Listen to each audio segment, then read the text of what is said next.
Hey, picture this. I'm on a red-eye flight from Tucson to DC, tucked into seat 14C, just trying to finish a crossword puzzle and keep my nerves steady for a job interview me shot at getting back on my feet after a year of scraping by. The plane's humming along at 37,000 feet, Nevada desert sprawling below, when out of nowhere, two F-35 jets slide into view, one off each wing, sleek and sharp against the morning sky. Everyone's losing it, snapping pics, whispering about Top Gun stuff. But me? I'm trying to focus on seven-letter military aircraft spoiler. It's fighter because, well, I've seen jets like this before up close, back when I had a different life. My name's Sarah Thompson, or it used to be Spectre when I was a test pilot for the Air Force, helping build the very systems that make those F-35s untouchable. That was before a crash, a bad one, left me with a titanium plate in my shoulder and a forced retirement at 38. Now, at 53, I'm just a washed-up engineer, or so I thought, until the captain's voice crackles over the intercom. Passenger in 14C, please hit your call button. My heart stops. Every head turns. The kid in front of me, some teenager with a phone glued to his hand, mutters, "Yo, she's got to be a spy or something." I wish, kid. I hit the button, and the flight attendant, Jenny, all wide eyes and nervous smiles, whisks me to the cockpit. The captain, this grizzled guy named Daniels, hands me a headset. "They want you, ma'am." The lead pilot out there. I slip it on, and a voice I haven't heard in 15 years hits me like a punch. "Spectre, this is Cobra 1. Confirm your last assignment." It's Jake Miller, my old test squadron buddy, now a major. My throat tightens, but I keep it cool. "Cobra, it's Spectre. Last assignment. Edwards AFB, F-35 Systems Integration." Silence. Then Jake's voice softens. "Sarah, we've got a code red. F-35s are dropping like flies, avionics failing mid-flight. We need you at Nellis, now." They divert the whole damn plane to Vegas. F-35s glued to our wings like hawks. Passengers are freaking out, whispering I'm some secret agent. Jenny leans in. "You okay, Sarah?" This is wild. I just nod, my mind racing. Code red means a catastrophic systems failure. And if they're pulling me, a civilian with no clearance, it's bad. Real bad. We land at McCarran, and a Black Hawk's waiting, rotors spinning, two airmen saluting like I'm still somebody. "Ma'am, Colonel Harris needs you at the test facility," one says. I climb in, the desert blurring below, and I'm back in the game, whether I like it or not. At Nellis, it's like stepping into a time machine.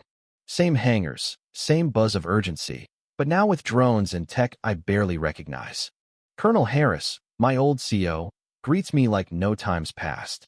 "Spectre, you're the only one who knows these systems inside out." He pulls me into a bunker, screens glowing with data. The F-35s are being hit by targeted jamming simones using hacked commercial satellites to mess with our sensor networks. It's not a glitch, it's an attack. Worse, it's not just us British, Canadian, Aussie jets are reporting the same. Harris's face is grim. We think it's an inside job. Someone's selling our secrets. My gut twists. I dive into the data, cross-referencing personnel files.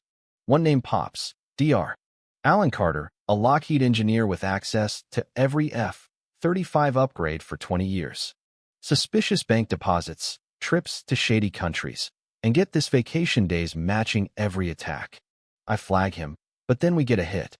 NSA picks up signals jamming our satellites, timed perfectly with my database search. Someone's watching us. Harris curses, "They're inside our systems, Sarah." I push back. Then we go dark, switch to backup channels, and I need full specs now. Next morning, we're in the lab, simulating the attacks. Captain Lisa Hayes, a hotshot test pilot, runs the gear while I analyze. The signals are AI-driven, adapting faster than anything we've seen. China's fingerprints all over it. Lisa's sharp, but worried. "If we fly a test, we're bait, Sarah. They could fry our systems mid-air."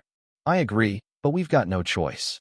They clear me for flight me, first in 15 years after a brutal physical that says I'm fitter than most 30-year-olds. The F-35 waiting for me is a beast, packed with new countermeasures we've cooked up overnight. AI-driven frequency hops, encryption layers, the works. Strapped in, engines roaring, I'm climbing to 35,000 feet, Lisa in a chase jet behind me. Spectre, you good? She calls. Born for this. I shoot back, half lying. Then it hits, jamming signals slam my sensors, displays flickering like a bad movie. Our countermeasures kick in, AI battling AI, my systems rewriting defenses on the fly. I push the jet through dives, rolls, anything to stress their attack. For 10 minutes, it's a chess match at Mach 1 then. Poof, the jamming stops. Gone. Lisa's voice crackles. They backed off, Sarah. We spooked them. Ground control confirms. The hostile AI couldn't keep up. We won. Back at Nellis, we're poring over data when word comes Carter's nabbed in Tijuana, spilling names of a whole espionage ring. The threat's not over, but we've got a fighting chance. Harris hands me a coffee, smirking. So, Spectre, back to Tucson, or are you staying in the fight? I look out at the F-35s, feeling that old fire. I'm in, Colonel. Someone's got to keep these skies ours. Man, what a week. From a crossword on a plane to outsmarting an AI war in the clouds. So, what do you think? Could you handle being yanked back into a life you left behind? Drop a comment, tell me what you'd do, and if this hit you, hit that subscribe button. There's more where this came from.